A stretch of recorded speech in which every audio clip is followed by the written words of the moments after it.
शुरुआत करते हैं राकेश जी आपसे। राहुल गांधी के ट्वीट का और संजय राउत के बयान का आप क्या मतलब निकालते धन्यवाद मयूर जी। देखिए, हैं? हम जी, जिन हालातों से गुजर रहे हैं उसमें इन दोनों गतिविधियों का बहुत महत्वपूर्ण है। राहुल गांधी की आधी रात को ट्वीट और संजय राउत का जो भी बयान है, वो पिछले 10 साल में जो अदावत का दौर राजनीति में चला है, वो अब चरमोत्कर्ष पर आ गया है। संसद जी, में, नई संसद में राष्ट्रपति के अभिभाषण और बजट अभिभाषण के बाद के हर दिन जो घटनाक्रम हुए हैं, वो हम सबके सामने हैं। और राहुल गांधी की लगातार जो बढ़ती लोकप्रियता, बढ़ती जन स्वीकार्यता है, उसको देखते हुए सत्ता पक्ष की नींद हराम है। और ये वही सत्ता पक्ष है जो जिसके संस्कार में, जिसके डीएनए में नाथुराम गॉडसे की तरह का खून दौड़ता है, जो प्रतिक्रिया करता है, और ऐसी प्रतिक्रिया करता है जो हत्यात्मक हो सकती है। हत्यात्मक हम लोग बातचीत में कहते हैं कि आपने बहुत एक्सट्रीम कोई बात की है तो हत्यात्मक हो गई, लेकिन ये इनकी ओर से क्या कुछ हो सकता है, इसके बारे में मैं तो कभी भरोसा नहीं कर सकता। अभी हम लोगों ने 5-6 दिन पहले ही हम लोग आपस में मित्र बात कर रहे थे, उसमें ये ट्वीट तो कल रात को उन्होंने कहा है, लेकिन हम लोग 5-6 दिन पहले से कह रहे हैं कि राहुल की जान खतरे में है, उससे सतर्क हो जाना चाहिए, क्योंकि उसने इतनी लंबी लाइन खींच दी है सरकार के सामने कि जिसके सामने सरकार को अपना बौनापन साफ दिखाई दे रहा है।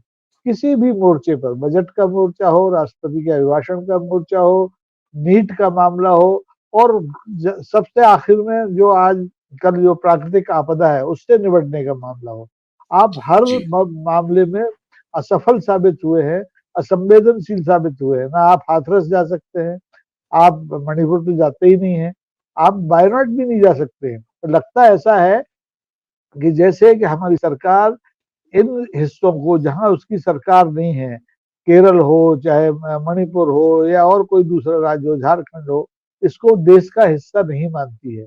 और जब वो इतनी संकीर्ण हृदय की राजनीति पर आमादा है, तो ऐसे जी, में जो चरमपंथी है, इनके यहाँ भी गरम और नरम दल दोनों तरफ है। गडकरी जैसे नरम लोग भी हैं और गरम लोग भी हैं, उनके नाम लेने की जरूरत नहीं, उनकी शिनाख्त पूरे देश के सामने है। तो ये लोग कहीं भी जाकर के कुछ भी कर सकते हैं।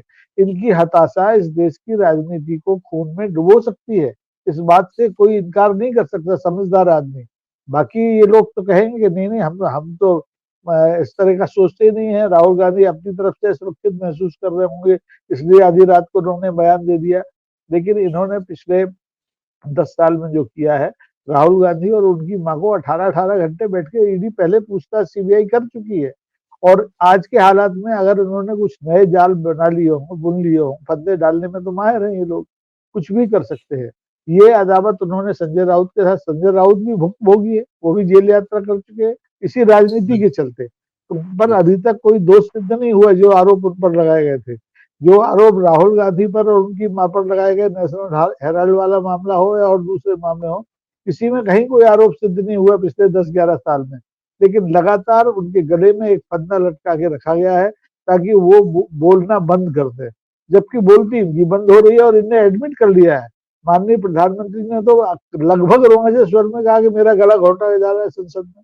अरे, इस दुनिया की कोई ऐसी संसद है क्या जिसमें देश के प्रधानमंत्री का कोई गला घोट दे? और खासतौर पर भारत जैसे देश में जहाँ स्वतंत्रता, अभिव्यक्ति की स्वतंत्रता को सर्वोच्च मान्यता दी जाती है। तो इन थके हुए, डरे हुए लोगों की किसी भी गतिविधि पर आप भरोसा नहीं कर सकते हैं, कि कुछ भी कर सकते हैं। इसलिए बहुत जरूरी है कि राहुल गांधी की पार्टी, पूरा इंडिया गठबंधन जो इस समय इस सरकार को हाशिए पर ले जाने में लगा हुआ है, सावधान रहे, क्योंकि इस देश ने बहुत भुगता है। इस देश ने, आप देखिए, एक प्रधानमंत्री इंदिरा गांधी को खोया है, राहुल गांधी को खोया है, और सबसे पहले तो जब देश आजाद हुआ तो महात्मा गांधी को खोया है। तो ये तो लगातार खोने वाली पार्टी है, और इसके पास देने के लिए है भी बहुत कुछ। लोकप्रियता अखंड है, विचारधारा अखंड है, बहुत लंबी विरासत है। तो इन डरे हुए जो हमारे मित्र है, सत्ता में बैठे हुए लोग हैं, इनसे सावधान रहने की जरूरत है। और ये अच्छा हुआ कि राहुल गांधी ने आधी रात को जाग के अपने लोगों को सावधान कर दिया।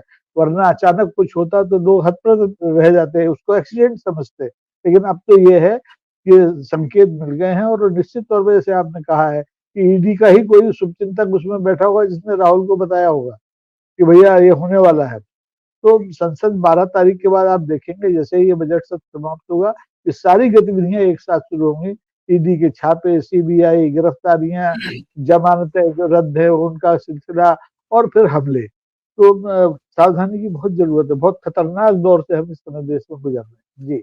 जी आपको पूछ रहा हूँ पहले, आपको लगता है कि वो बड़े बन गए, इस देश में सबसे बड़े नेता बन गए वो? ऐसा लगता है क्या? क्योंकि तभी थ्रेट बन गई। मयूर भाई स्थितियां साफ हैं, इसमें किसी को प्रमाण पत्र देने की जरूरत नहीं है। सीटों की संख्या से बात नहीं बनती है, लोकप्रियता का जो पैमाना है वो अलग होता है।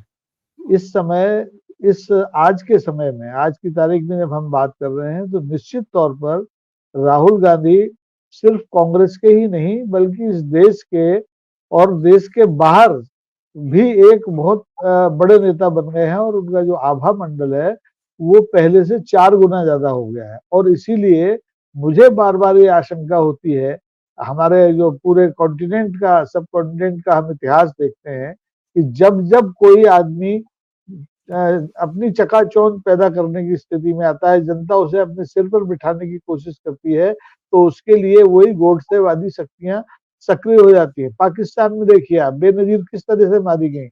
आप श्रीलंका में देखिए, वहां के राष्ट्रपति को किस तरह से कत्ल किया गया। तो ये जो हिंसा की मानसिकता, अदावत की राजनीति की जड़ में भरी है, ये बहुत खतरनाक है। और इससे लगातार डर, मैं तो आपसे कह रहा हूँ कि 4 दिन पहले ही हम मित्रों ने आपस में ये बात की थी कि अब राहुल को सतर्क हो जाना चाहिए, लेकिन राहुल नहीं सुधर सकते। देखिए, राहुल की माँ श्रीमती सोनिया गांधी ने न तो अपने पति को राजनीति में आने के लिए बहुत आसानी से हाँ कहा था, और न राहुल गांधी को आसानी से राजनीति में आने दिया।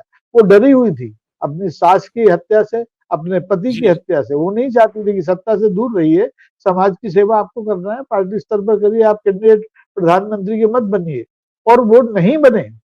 लगातार 2 दशक का, 2004 से लेकर 2024 में हम आ गए हैं, वो प्रधानमंत्री के प्रत्याशी नहीं बने अपनी पार्टी की ओर से या विपक्ष की ओर से। ममता ने कहा मैं बनूंगी, जब वो गठबंधन चल रहा था।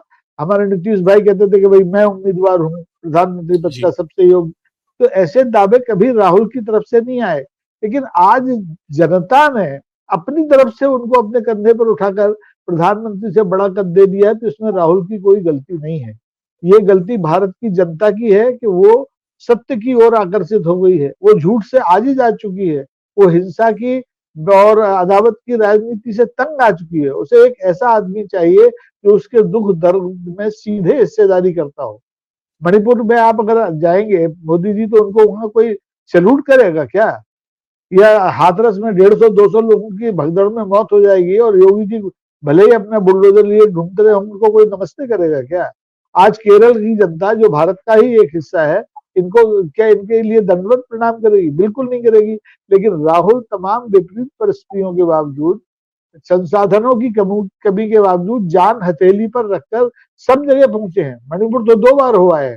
तो ऐसे आदमी की छवि को लेकर के कहीं कोई संदेह नहीं है कि आज वो प्रधानमंत्री से ज्यादा लोकप्रिय नेता हो गए हैं, और देश के बाहर भी, देश के भीतर भी। और आने वाले दिनों में जब भी परिस्थितियां बनेंगी, अब तो भाई चुनाव का कोई पता नहीं कब हो, 5 साल का इंतजार करने की जरूरत है नहीं, कभी भी हो सकता है। तो ये देश चाहेगा कि कम से कम वो लोग प्रधानमंत्री के पद पर न आए जो असहिष्णु हैं, जो खतरनाक हैं, जिनकी दिमाग में करकट भरा हुआ है। कूड़ा तो मैं नहीं कहूंगा, करकट भरा हुआ है, कांटे ही कांटे हैं, जो मित्रता और सौहार्द की परिभाषा से अनजान है। ये वो जमाना नहीं है कि कांग्रेस की सरकार हुआ करती थी और माननीय अटल जी को विदेश में प्रतिनिधि मंडल का नेता बना के भेज दे, या अटल जी बीमार हो तो उनकी चिकित्सा के लिए अमेरिका भेज दे। ये आज हम उस दौर में हैं कि अगर कोई नेता बीमार हो जाए तो वो उसका ऑक्सीजन सिलेंडर और निकलवा दे। ये खतरनाक दौर है। और इस खतरनाक दौर में, जैसा कि अभी शुरू में दुबे जी ने कहा भी था कि एसपीजी की आपने सुरक्षा तो 2 साल पहले हटा दी, उन्हें खतरे में तो धकेल ही दिया। ये तो भगवान की कृपा है कि वो अभी तक जान हथेली पर रखकर राजनीति कर रहे हैं, और आने वाले दिनों में भगवान उन्हें शतायु करे वो करते रहे राजनीति। नहीं तो कोई दूसरा प्रधानमंत्री होता, इसी भारतीय जनता पार्टी की सरकार का, अटल जी जैसा कोई प्रधानमंत्री होता, गडकरी जैसा कोई प्रधानमंत्री होता, वो एसपीजी की सुरक्षा वापस इस गांधी परिवार को दे देता। क्योंकि जो एसपीजी का गठन जब हुआ था उसमें ये साफ था कि प्रधानमंत्री के अतिरिक्त उन प्रधानमंत्रियों के परिवार के लोगों को ये एसपीजी सुरक्षा मिलेगी जिनकी जान को खतरा है। तो आज राहुल गांधी सबसे ज्यादा खतरे में है, वो सरकार की तरफ से खतरे में है। और सरकार में कहता हूं ठीक है वो अदावत तक सीमित है, लेकिन सरकार में कुछ ऐसे तत्व हैं जो अतिवादी हैं, जो कुछ भी कर गुजर सकते हैं। इसलिए ये बहुत जरूरी है कि राहुल जी तो खुद सतर्क रहें, संसद में इस बात पर चर्चा हो कि क्या वाकई में हम इस खतरे को, इस आशंका को निर्मूल कर सकते हैं। क्या मोदी जो 5-5, 10-10 गारंटियां चुनाव के समय बांट रहे थे, वो ये गारंटी दे सकते हैं कि नहीं प्रतिपक्ष का नेता मेरे जितना महत्वपूर्ण है, उस पर कोई उंगली नहीं उठा सकता। मेरे को लगता है ऐसा नहीं बोला जाएगा, क्योंकि संसद तो जात पूछ रही है। बहुत खतरनाक दौर है मयूर जी।